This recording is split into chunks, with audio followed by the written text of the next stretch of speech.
नमस्कार दोस्तों, मैं डॉक्टर विशाल कुमार गुप्ता लेकर आया हूँ आप लोगों के लिए ह्यूरिस्टिक मेथड, जो कि बीएड कोर्स में पढ़ाया जाता है।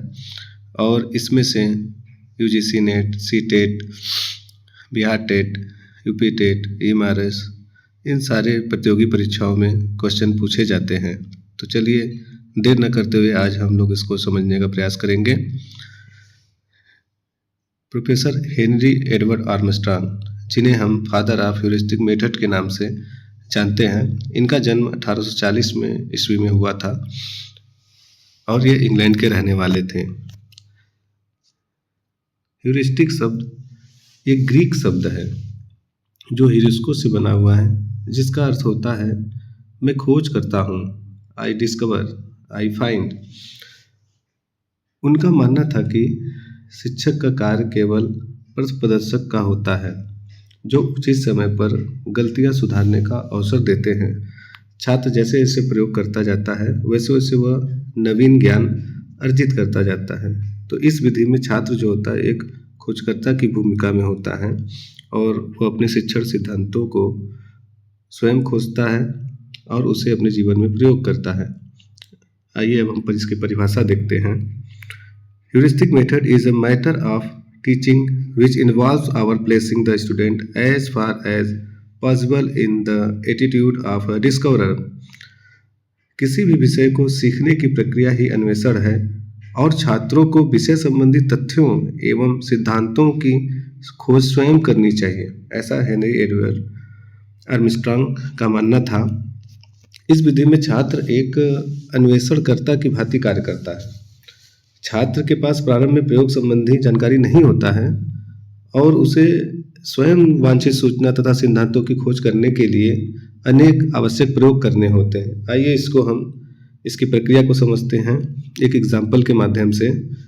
जब कक्षा में शिक्षक छात्रों से पूछता है कि किसी वस्तु का आकार उसके उछाल को कैसे प्रभावित करता है, फिर शिक्षक उन्हें विभिन्न आकृतियों की वस्तुएं जैसे पत्थर के टुकड़े, लोहे के टुकड़े, एल्युमिनियम के टुकड़े, एल्युमिनियम के फाइल इत्यादि इस तरह की वस्तुएं उनको देता है, ताकि वह पानी में उन वस्तुओं का परीक्षण करके और उस उछाल के बारे में खुद से निष्कर्ष निकाल सकें।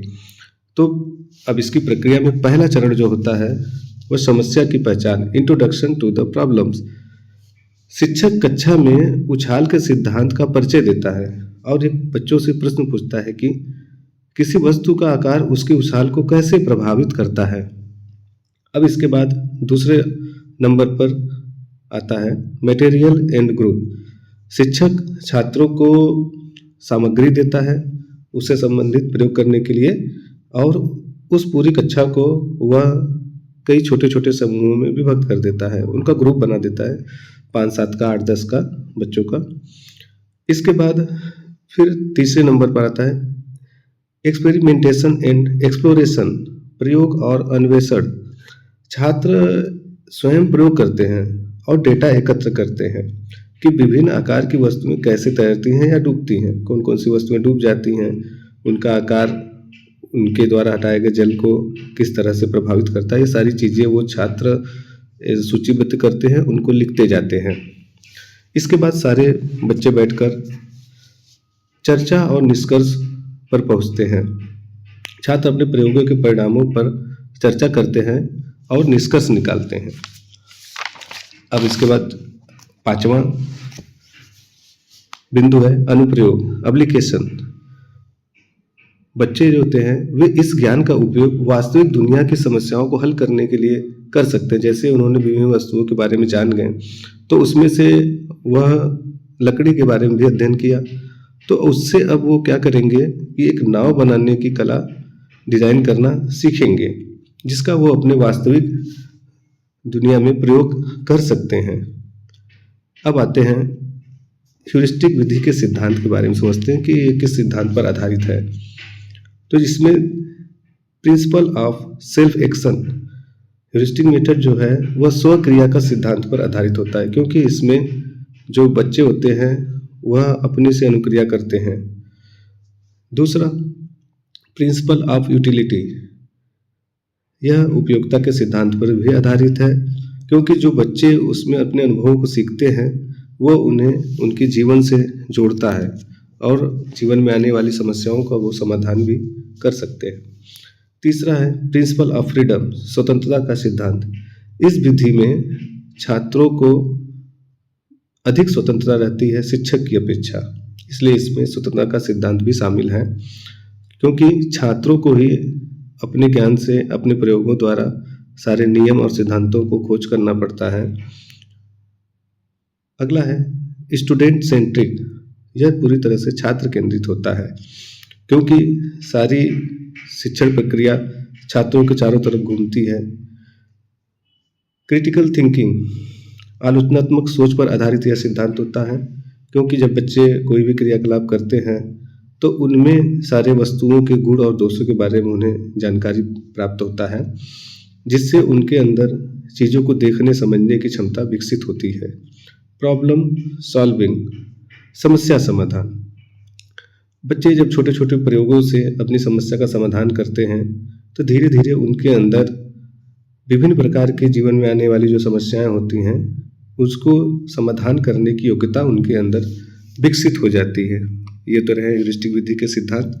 अब आगे हम ह्यूरिस्टिक विधि की मेरिट को पढ़ते हैं। मेरिट मतलब गुण, कि उनमें कौन कौन से गुण होते हैं।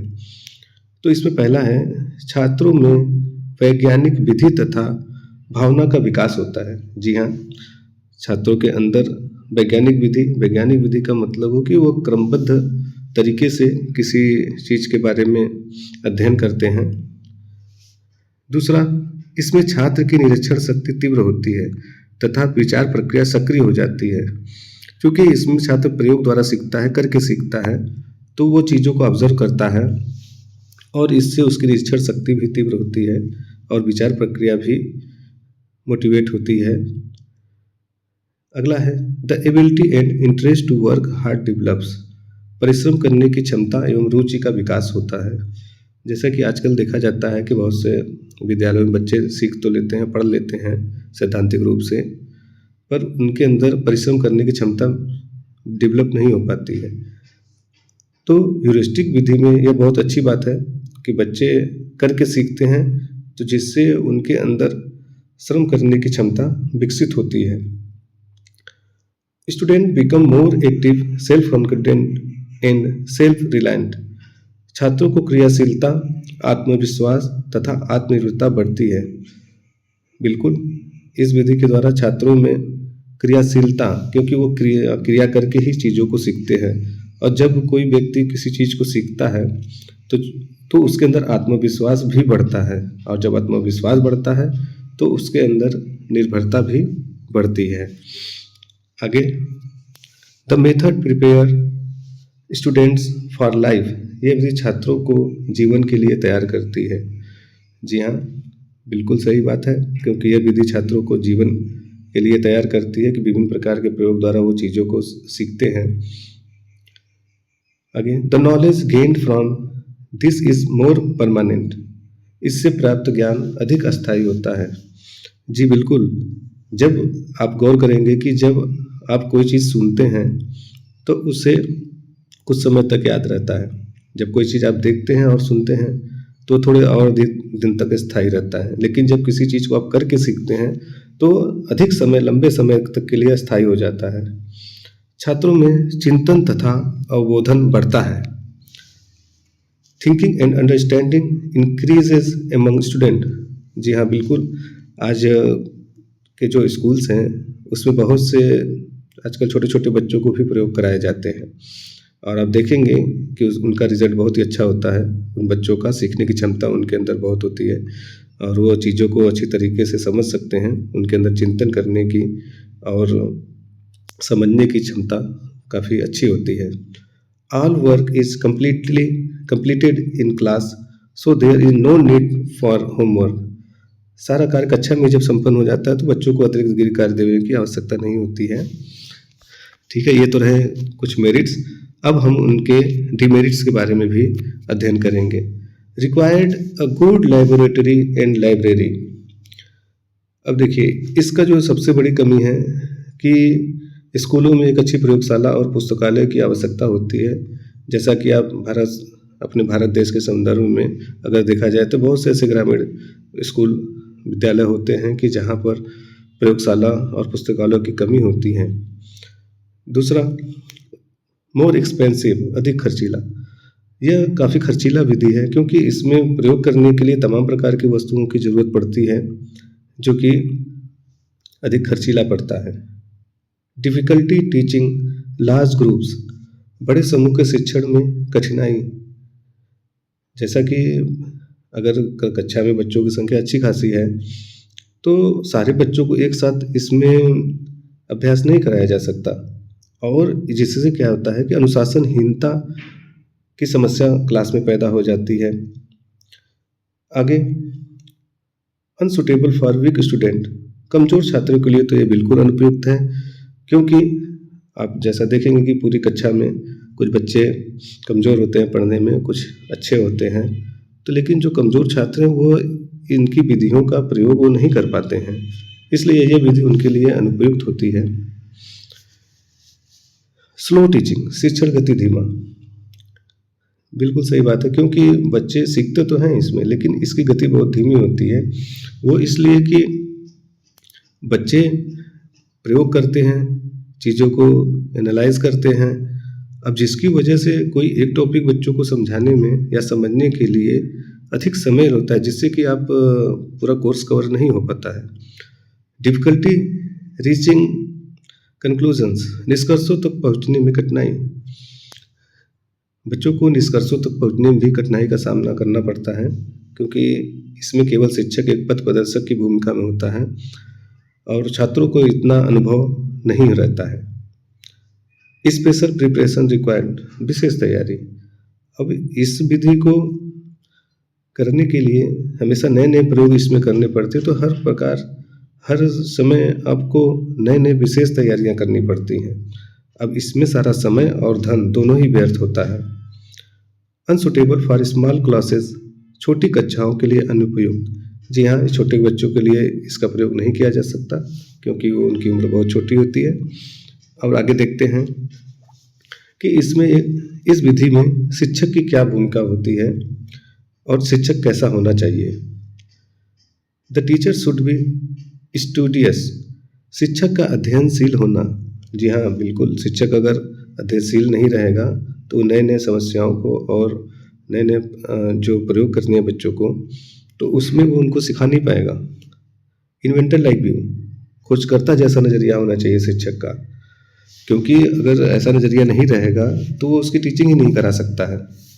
सवाल पूछने की कला, the art of asking question, शिक्षक ऐसा हो कि जिसके अंदर सवाल किस तरह से बच्चों से पूछा जाए, इसकी कला उसके अंदर होना बहुत ही ज़रूरी है। इंक्रीज कॉन्फिडेंस, आत्मविश्वास बढ़ाना, शिक्षक ऐसा हो जो कि बच्चों का हमेशा मोटिवेट करता रहे और उनका आत्मविश्वास बढ़ाता रहे। पथ प्रदर्शक के रूप में होना, बीइंग एज ए गाइड, शिक्षक इस विधि में पथ प्रदर्शक के रूप में कार्य करता है।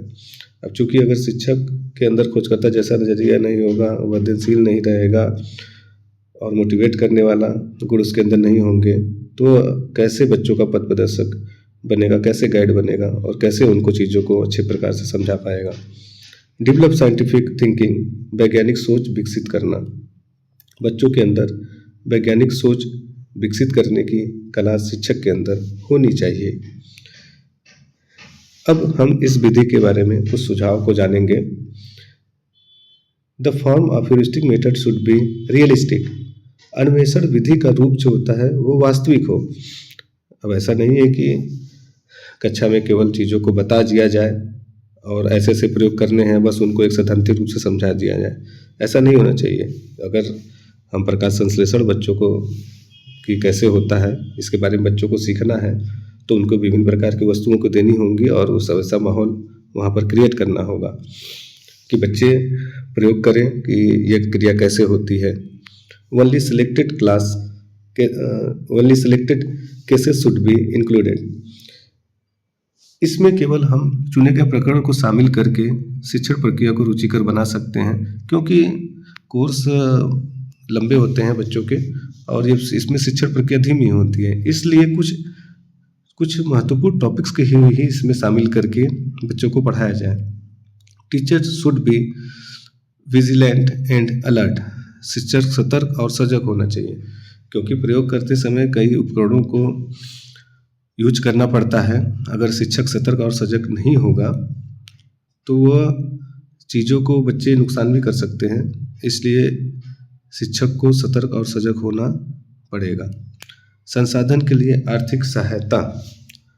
अब जैसा कि आपको पहले ही बताया गया कि बहुत से ऐसे स्कूल विद्यालय हैं जहाँ पर शिक्षण सहायक सामग्रियों की कमी होती है, तो इसके लिए संसाधन के लिए आर्थिक सहायता विद्यालयों को सरकार की तरफ से या एनजीओज़ की तरफ से मुहैया कराया जाए, जिससे कि शिक्षण विधि चलती रहे और बच्चे इस विधि का उपयोग कर पाएँ।